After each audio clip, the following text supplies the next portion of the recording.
Hi, in front of me is Samsung Galaxy Tab S7 Plus, and today I would like to show you how you can download and apply live wallpaper called Magic Fluids. Start by opening Play Store. Now you need to type Magic Fluids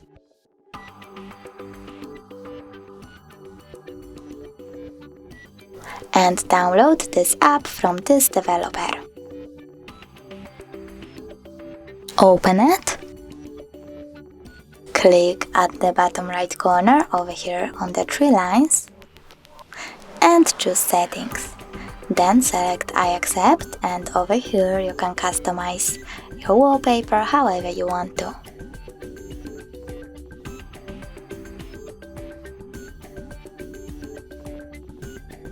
When you're done, click at the top right corner and bottom one again. Choose Set as Live Wallpaper, click on Set Wallpaper and decide if you wanted to see it on home screen or home screen and lock screen by clicking on one of the options. So now when I click Home button, I can see that my wallpaper was successfully applied. Thanks so much for watching. If you enjoyed this video, smash that like button, comment and don't forget to subscribe. Bye!